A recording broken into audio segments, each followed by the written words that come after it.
알아두면 돈이 되는 노동법 알돈노 소나무 노동법률사무소 김효신 노무사와 함께합니다. 2026학년도 수능 끝나고 이제 논술 등 전형도 마무리돼가고 있습니다. 시험 결과 나올 때까지 수험생들은 미루어둔 많은 일들을 계획하고 있을 겁니다. 한 조사를 보니까요. 수험생들의 수능 이후의 계획 뭐 세우고 있냐 조사했더니만 그 1위가 바로 아르바이트였습니다. 오늘은 수능을 끝낸 아직까지는 학생인 우리 청년들이 현장에서 반드시 알아야 할 근로기준법 핵심 사항과 또 분쟁이 자주 발생하는 상황, 그 대처법까지 한번 알아볼게요. 김효신 노무사 화면으로 만나겠습니다. 노무사님 안녕하세요. 네, 안녕하십니까. 네, 어제 이제 요것의 이름은 말씀하지 마시고요. 요거 오늘 저희 퀴즈여서 이것의 발사 장면을 보셨나요? 뭐가 있었어요? 일부러 모른 척 하시는군요. 왠지 이거를 발설할까봐. 속보 맞습니다. 네, 그러니까 너무 멋지더라고요. 네, 장면은 못 봤고요. 네. 맞아요. 저도 사실은 잤고요. 네. 오늘 아침 방송 때문에 잤고요. 네. 일어나자마자 이제 바로 찾아봤거든요. 네. 영상을 찾아봤는데 야, 너무 멋지더라고요. 진짜. 이제 앞으로 네. 우리 새로운 우주 시대 좀 기대를 하면서 오늘 알돈노도 시작을 해보겠습니다. 뉴 스페이스를 향한 알돈노. 네.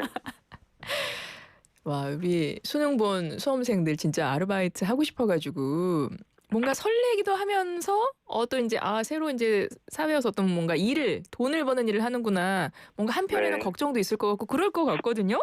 네, 맞습니다. 요즘에 구인 광고 같은 것도 많이 있더라고요. 네, 맞아요. 이게 사실 정말 이제 우리가 첫 알바를 너무 성급하게 빨리 구하시면 안 돼요. 왜냐하면 이게 이 웹사이트나 다른 그 사이트에서 가려내긴 하지만 다 가려지지가 않거든요. 그래서 이 채용 정보 접하실 때 좀 몇 가지 주의해 주셨으면 해요. 첫 번째는 그러니까 뭐 혹시나 그 회사가 아니면 그 가게가 하는 일이 정확히 뭔지를 아셔야 돼요. 그러니까 뭐 되게 뭐 다 아는 것처럼 또 그다음에 요즘에 SNS 워낙 발달해 있으니까 잘 포장을 하는 게 뭐 대부분이더라고요. 그래서 혹시 이제 실체나 공신력이 있는지 반드시 확인해 보시고 그다음에는 사실 이제 이거는 굉장히 현실적인 일인데 내가 받는 돈과 노동 강도는 정비례한다예요. 그러니까 이 업종별로 이 시장의 임금이 형성되어 있거든요.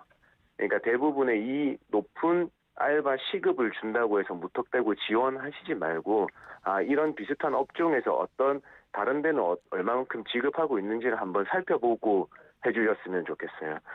그다음에는 이제 계약서로 이제 반드시 이어지는 우리가 뭐 시급이라든지 뭐 근무 시간, 그다음에 휴게 시간, 휴일, 그다음에 뭐 근로계약 기간 이런 것들이 본인하고 맞는지 확인을 해보셔야 돼요.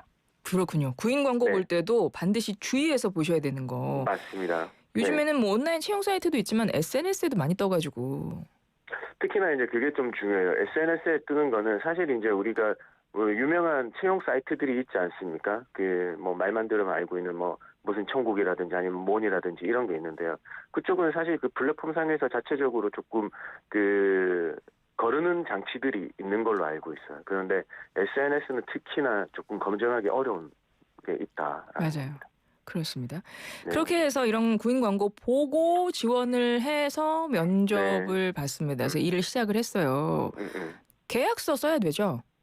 그렇죠. 써야 되죠. 그런데 이제 잘 안 되는 부분이 이거예요. 알바에서. 왜냐하면 이게 이제 가게 같은 데 가면 사실 그 사장님들도 일하는 사장님이시거든요. 그러니까 나중에 쓰자는 말씀들을 많이 하세요. 근데 이 나중에 쓰자는 것 때문에 나중에 이 분쟁의 씨앗이 되는 거거든요. 그러니까 특히나 이제 우리 근로기준법에서는 근로계약서 작성과 그걸 작성했으면 한 부씩 나눠 가지라는 교부 의무를 부과하고 있는데 이 근로계약서를 언제 써야 된다는 거는 정하고 있지 않아요. 네, 근데 우리가 일반 상식적으로는 일하기 전에 어떤 계약서든 뭔가를 시작하기 전에 쓰는 건 맞잖아요. 그렇죠. 네, 그래서 이건 노동부에도 유권 해석으로 근로를 시작하기 전에 쓰셔라고 이제 홍보는 하고 있는 겁니다.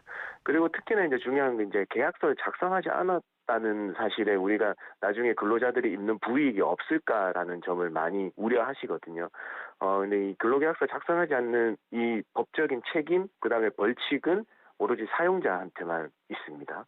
네, 그걸 알려드릴게요. 그렇군요. 그래서 네. 계약서 부분도 반드시 그걸 참고를 하셔야 되고요. 맞습니다. 근데 그러니까 어린 학생들이잖아요. 이제 일단은 네. 이번에 수능 끝나고 수험생들이나 음. 어린 학생들, 아직 사회에 나가기 전에 학생들이 아르바이트를 하는 경우라면 네. 적극적으로 계약서 작성하고 싶지만 요구하기 힘들 것 같고, 맞습니다. 그리고 일을 하다가 부당한 일 당했을 때도 뭔가가 대처하기도 네. 힘들 것 같고 네, 그래요. 맞아요. 네. 그래서 이제 통상적으로는 이제 어린 학생들한테 계약서 쓰자고 뭐 사장님한테 뭐 잘 말해라, 뭐 선생님 써오라겠다, 부모님 써오라겠다, 이런 이제 어디 책에서 나오는 말은 해준 적도 있는데, 이제 그거보다는 굉장히 현실적인 거는 이제 이 구두로 오고 갔던 말을 어떻게 해서든 남겨놔야 되는 거잖아요. 음. 그게 내 메모가 될 수도 있는 거고, 더 정확한 거는 어떤 거냐고 생각해 보니까, 사장님한테 우리가 흔히 말하는 문자나 다른 톡을 이용해서, 사장님 아까 말씀하신 내용이 이런 거 시급은 뭐 15,000 말씀하셨고 시간은 이런 거 출퇴근 정해서 제가 정리해봤습니다. 이거 맞죠? 요렇게 해서 뭔가 서로 확인하는 절차를 우리가 마련해 두는 게 낫지 않을까 싶어요. 그게 어쨌든 구두 계약도 계약인 거지만은 문서화되지 못한 부분에 대해서 이 그 문자나 톡을 이용해서 남겨놓는 것들이 필요하거든요. 그다음에 이제 계약서를 안 쓴 거는 그렇게 조치를 해주시면 되고, 나중에 이제 부당한 일을 겪게 되는 경우들을 예방해서 사실 이 알바생 개인적으로 메모를 해놓거나 어떤 입증 자료를 모아놓는 게 이제 중요하겠습니다. 요즘에는 녹음 같은 거 많이 하는데 사실 이 아, 부분은 네. 사실 그래요. 이제 녹음에 관해서 제가 네. 이제 이 아이폰과 갤럭시를 많이 비교해 드려요. 아이폰은 음. 없고 갤럭시는 돼요. 자동 통화 녹음이요. 아, 그건 왜냐하면 통화해서. 예, 네, 예. 통화 녹음에서 이제 맞아요. 그러면은 우리나라 법에서는 이 당사자가 참여한, 그러니까 내가 참여한 대화 내용을 녹취하는 건 불법이 아니거든요. 그런데 이렇다 보니까 이 무분별한 직장 내에서의 무분별한 통화 녹음에 대해서 우리가 이제 서로 생각해 볼 때다.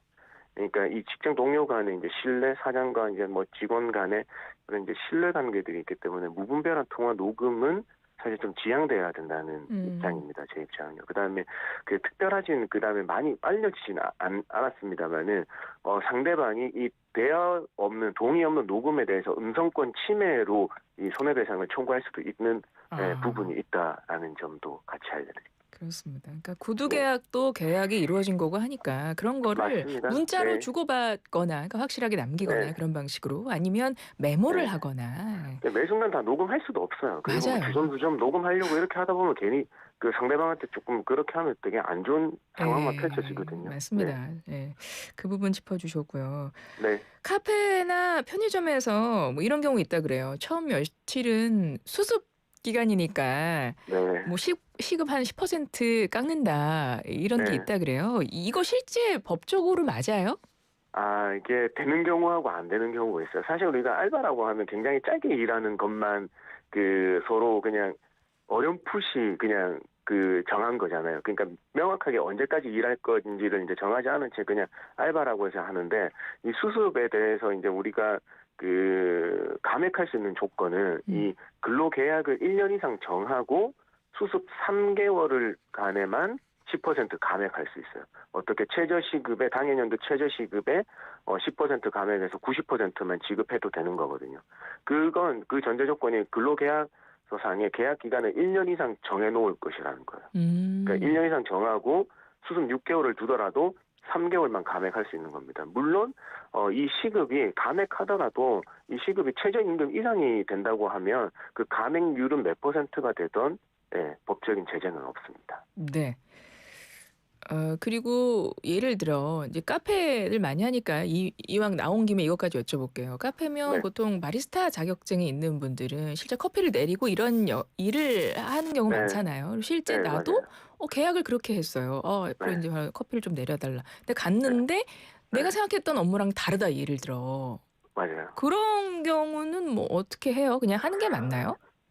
사실 우리 이제 업무 내용을 이제 근로계약서에 이제 명확히 규정해 놓으라고 하는데요. 근데 그 업무 내용을 커피 내리기, 뭐 커피 추출, 뭐 이렇게 뭐 바리스타와 관련된 업무 이런 것들을 놓지만, 그것만 오로지 이 업무만 하기 위해서 특별하게 채용되었다고 보지 않는 이상, 다른 기업에서 이제 사용자가 부당한 업무 지시가 아닌 이상 해야 된다는 입장인 거거든요. 네, 그렇다면 이런 겁니다. 바리스타로 채용이 됐다고 하더라도 손님이 없은 경우에는 뭔가 주변 정리를 하도록 한다거나 아니면 뭐 홍보 활동을 한다거나 이런 것들은 허용된다는 입장인 거거든요.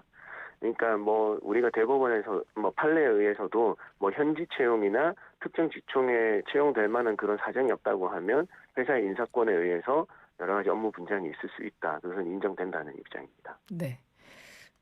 그리고 이제 근무 시간은 기본적으로 정해져 있을 거 아니에요. 뭐 몇 네. 시부터 몇 시까지. 그래서 네. 제가 만약에 6시까지 일을 하기로 했어요. 네. 근데 갑자기 손님이 이상하게 그날따라 6시부터 막 몰려드는 거예요. 네. 그래서 일을 할 게 되게 많아요. 그래서 사장님이 갑자기 이야기합니다. 야, 손님이 너무 많아졌다. 조금 더 일을 해달라. 이럴 때 일을 해야 되나요? 사실 이거는 퇴근해도 이제 돼요? 네.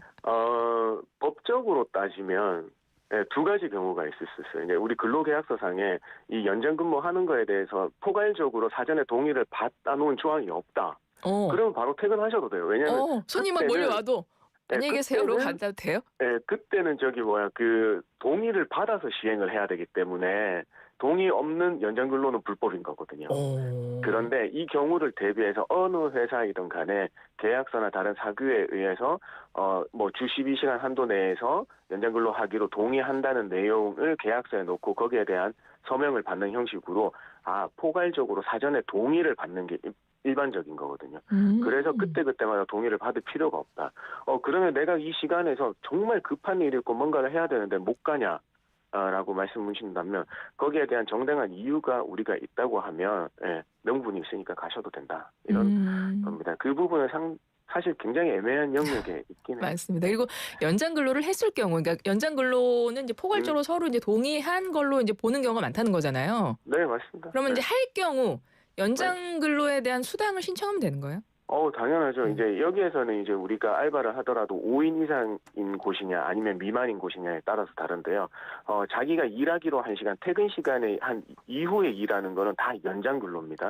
근데 연장 근로 수당을 받아야 되는데요. 5인 이상에서는 1.5배를 받지만 5인 미만에서는 1만 받는다. 1배만 받게 된다. 이제 가사는 적용되지 않는 점이 조금 차이점입니다. 근데 이건 어떻습니까? 고등학생이면 아직은 학생이란 말이에요. 근데 네. 그 나이대에 따라서 보면 네. 이제 너무 늦은 시간까지는 일 못 시키고 이런 거 있지 않아요? 근데 이제 그 노동법은 연소근로자라는 이제 단어를 쓰게 되는 거예요. 연소근로자는 더 특별하게 보호하고 있습니다. 연소근로자는 만 18세 미만에서는 1일 7시간, 그 다음에 일주 35시간까지밖에 일 못해요. 연장근로를 하더라도 1일 1시간, 일주 5시간의 제약이 있고요. 그 다음에 야간근로에 해당되는 10시부터 다음날 6시까지 야간근로를 원칙적으로 다 금지해 놓고 있습니다. 근데 고3에 이제 수능 지난 친구들이 이 고3의 경우에는 생일이 지나면 만 18세가 되는 거고요. 네. 생일이 지나지 않으면 만 18세 미만이거든요. 그러니까 수능 때 끝나고 아르바이트 한 사람이 아직 생일이 안 지났다. 그러면 연소근로자니까 이 제재를 그러니까 보호를 더 받게 되는 거예요.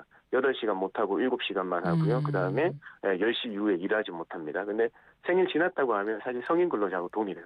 그렇군요.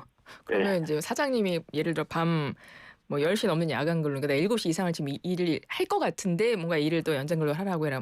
저 사장님, 저 연소 근로자입니다. 네. 생일이 아직 안 지나서. 여기서 이렇게 차분하게 얘기하면 되네요. 네, 하나 더 생겨요. 그거는 사전에 알고 있어야 돼요. 이제 연소 근로자 같은 경우는 계약서도 쓰지만은 부가적인 서류를 구비해놔야 되는데요. 그거는 친권자 동의서와 그 친권자를 확인할 수 있는 서류가 있어야 돼요. 사장님이 갖고 있어야 돼요? 그렇죠. 이제 연소 근로자도 일을 하게 되는데 이 알바를 하는 거에 대해서 우리 친권자가 동의해준다는 서류가 필요하거든요. 그걸 사장님이 보유해 두셔야 돼요. 그렇군요. 알겠습니다. 네. 시간이 얼마 안 남았는데 이제 상황별로 좀 있을 수 있는 거 좀 짧게 여쭤볼게요. 네네. 일하다가 컵 깼습니다. 네. 뭐 어떻게 해야 돼요? 내 돈에서 이렇게 제하시라고 하면 돼요? 사실 이제 고의로 자꾸 깬다. 그거는 그 사업주가 그 근로자한테 손해배상 청구할 수 있습니다. 대신에 이제 급여에 까게 되는 건 일방적으로 해서는 안 돼요. 그러니까 급여에 이제 우리 전액불 지급 원칙이 있는데 너 이거 너무 많이 자주 했으니까 컵 하나당 이제 깨면 뭐 3,000원씩 급여에서 공제하겠다고 해서 네 알겠습니다고 하면 그때 돼서야 이제 월급에서 공제할 수 있는 거예요. 그렇군요. 그리고 알바생만 있는 뭐 카페나 편의점 같은 경우도 있거든요. 근데 이제 나는 휴게 시간인데 손님이 오면 이제 나가야 되잖아요. 네, 맞습니다. 이런 건 어떻게 되는 거예요? 사실 이제 그 시간은 대기 시간으로 보는 게 맞는 것 같아요. 이제 사용자의 지휘 명령 아래에 있는 대기 시간은 근로 시간으로 보고 볼 수 있거든요. 그러니까 만약에 쉬지 못한 시간을 다른 시간에 상응해서 대상 조치가 있다고 하면 괜찮지만 영 못 쉰다고 하면 휴게 시간 미부에 대한 책임도 있는 거지만 그 시간은 근로 시간으로 되니까 임금을 추가 지급해야 되는 경우가 있을 수 있습니다. 그렇군요. 네. 좀 미숙해서 실수하다가 본인이 좀 아기를 다쳤어요. 네. 이거 산재보험 되나요? 그러니까요. 돼요. 왜냐하면 이 산재보험이라는 건요, 무과실 책임 원칙이에요. 과실을 따지지 않아요. 뭘 따지는가 하면 일하다가 다쳤는지 아닌지만 따져요. 아하. 그러니까 일하다가 다쳤다고 하면 100% 보상입니다. 알겠습니다. 오늘 말씀 네. 여기까지 듣죠. 지금까지 김효신 노무사와 함께했습니다. 고맙습니다. 감사합니다.